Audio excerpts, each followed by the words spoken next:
Every year, football fans around the world anxiously await the unveiling of the Ballon d'Or winner.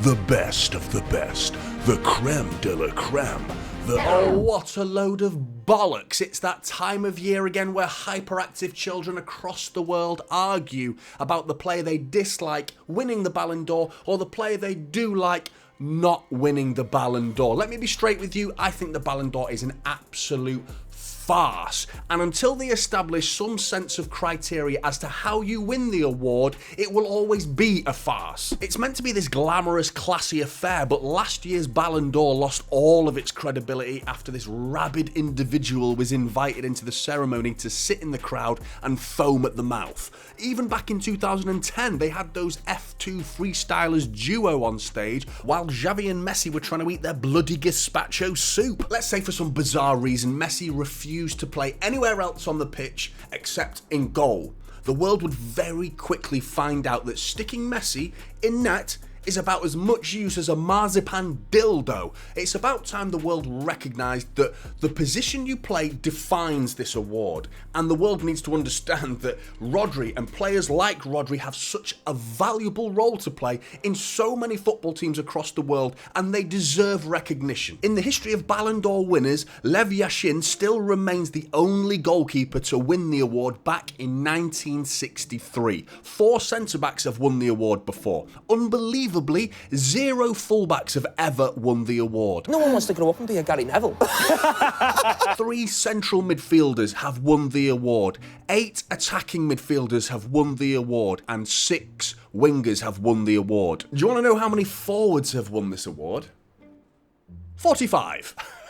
45! What an absolute joke. And I tell you what, I guarantee every single one of them in their receiving of the awards speech said, I couldn't have done it without my teammates. Too fucking right, you couldn't have done it without your teammates. It's an absolute farce, but by the logic of previous Ballon d'Ors, Vinicius Junior shouldn't win the award. It's an international year, so even though Vinicius had an unbelievable season domestically, he went missing for Brazil in the Copa America. Like, literally, he went missing. He openly admitted it was his fault after missing the quarter-final after picking up 2 petulant yellow cards. Rodri, however, after being the epicenter to Manchester City's domestic success, once again completing a record-breaking 4 Premier League titles in a row. He won the 2024 Euros with Spain, he made it into the 2024 Euro team of the tournament, and also won the 2024 Euro Player of the Tournament. So, by the logic of past awards, he's a shoo-in, but he's not a forward, and what's even worse, it'll confuse the fuck out of I Show Speed if Rodri wins because he doesn't even have any social media presence. I think that term popularity contest was made even more prevalent when Alvaro Morata tried to increase Rodri's social media presence by demanding an Instagram account be made on Rodri's behalf to try and ensure that he wins the Ballon d'Or. Can someone please explain to me how having a social media presence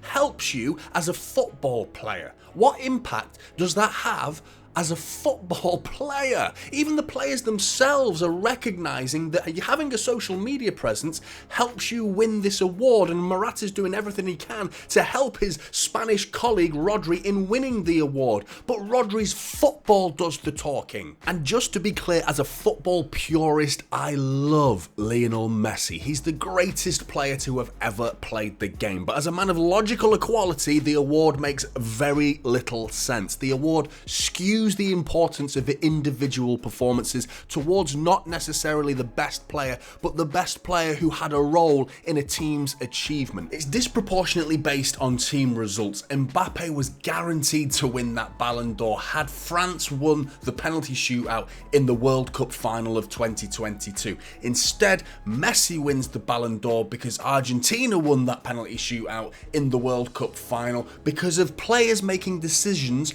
outside of Messi's control. The player who has the greatest individual effect on his team in a particular year is not as likely to win the award because the award is entirely based on narrative. Domestic leagues are overshadowed by the Champions League, but in World Cup and Euro years, the Champions League is downplayed in favour of international competitions. The inconsistencies don't stop there though. In 2010 and 2019, Messi won the Ballon d'Or for his individual performances. So, the criteria for those years is seemingly goals and assists and electrifying performances. Then again in 2021 and 2023, Messi won the Ballon d'Ors for collective team trophies in those years, the World Cup and Copa America. Meanwhile in 2023, Haaland scored more goals, won the Golden Boot, and Haaland even won a historic treble in 2023. But because Messi won the World Cup that calendar year, Messi wins the award. So by the already established logic that international trophies trump domestic trophies, back in 2010 when Messi won the Ballon d'Or,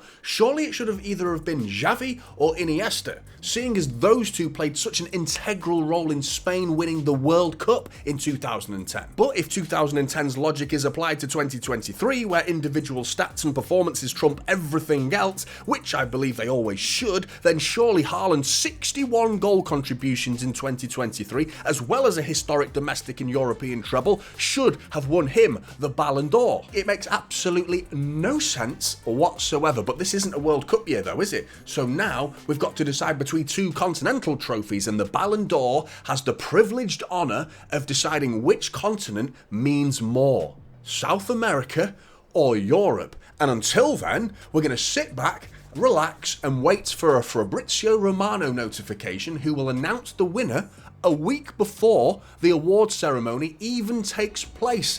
What an absolute farce this competition is. But come on, Rodri! Rodri deserves worldwide recognition. That's why I'm here defending the footballing god that is Rodri. He's the linchpin of Manchester City and Spain. He's the main man that makes everything flow so seamlessly. He's the man that just makes everything tick. He's the human metronome with passing accuracy so precise. He makes Swiss watches look sloppy. 92% passing accuracy with his ridiculously wide range of passes isn't just a number, it's an art. In fact, let's get specific to really highlight how much Rodri stands head and shoulders above the rest, to really try to make some sense, some sense of this farcical competition by comparing Rodri to the best of the rest in his position. We've got Declan Rice, Bruno Guimaraes, Granit Xhaka, Joshua Kimmich and Aurélien Tchouameni. Last season's minutes totals show 4 of them breaking the 4,000 minutes mark. Next, we'll take a look at the goals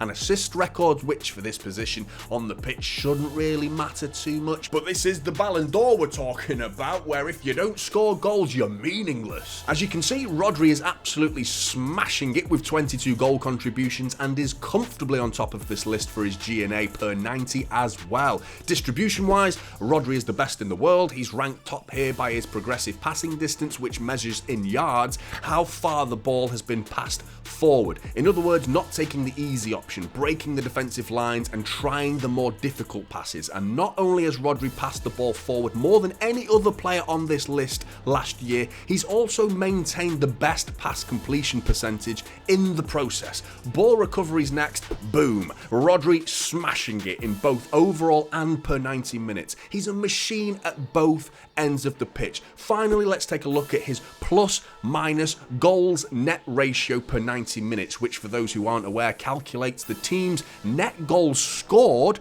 per 90 minutes while the player was on the pitch, minus the net goals conceded per 90 minutes while the player was off the pitch. In other words, the player's importance to the team's ability to score goals and preventing the opponent from scoring. Again, Rodri demonstrating his value as an individual and to the team as the only player on this list with a positive score. Rodri's blend of defensive solidity, playmaking ability and goal-scoring potential make him one of the most well-rounded, complete midfielders in modern footballing history.